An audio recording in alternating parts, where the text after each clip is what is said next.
റെഡിയാ? ഇത് മതിയാവും. മതി, ട്രയൽ അടിക്കാതെ മതി എന്ന് ചേട്ടൻ പറഞ്ഞേ. ആ നിങ്ങൾ ശശിയേട്ടൻ പറഞ്ഞു. ആൾ ഇതുവരെയായിട്ടും കൂടി തിരിഞ്ഞു നോക്കിയാ.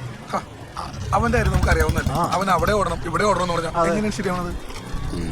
എന്തോ ഒരു സ്പെല്ലിംഗ് മിസ്റ്റേക്ക് ഉണ്ട്. ഏത് വരിയിലാണ്? ഇതിലെല്ലാം അതോട്ടാ ശശിയേട്ടൻ്റെ കാര്യത്തിൽ. അതെ, നമുക്ക് എന്തായാലും ശശിയേട്ടനെ വെച്ച് നിൽക്കണ്ട. ആള് പറഞ്ഞ പോലെ ഒരു സൈഡിൽ നിന്ന് പണിയെന്ന് പറഞ്ഞാ നീ തുടങ്ങുന്നു. ഞാനതേ ആൾക്കാരിൽ പെട്ടെന്ന് എത്തിക്കാനുള്ള വഴി നോക്കട്ടെ. നീ ആ ഹരിനെയും സുനിലും വിളിച്ചിട്ടേ ഒരു റൗണ്ട് ഇറങ്ങാൻ പറ്റുമോ നോക്ക്. ഭക്തജനങ്ങളെ എടാ, ഇവിടെ ഒരു കുനിപ്പിട്ട വന്നായിരിക്കും.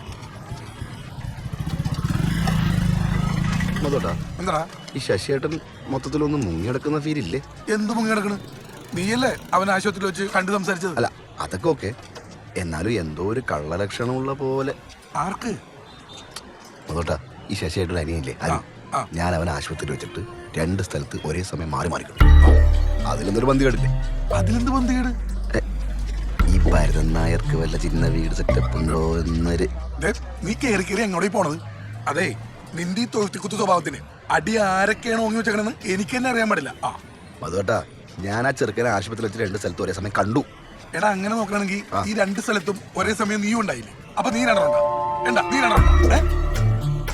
നീ ഇത് എന്നോട് പറഞ്ഞത് പറഞ്ഞു, ഇനി ആരോടും പറയാൻ നിൽക്കണ്ട കേട്ടാ. 2 ഇടത്ത് ഒരാള് എന്നെ വേറെ എടുത്ത് വെച്ച് വേണ്ട, ഞാൻ 2 പറയും.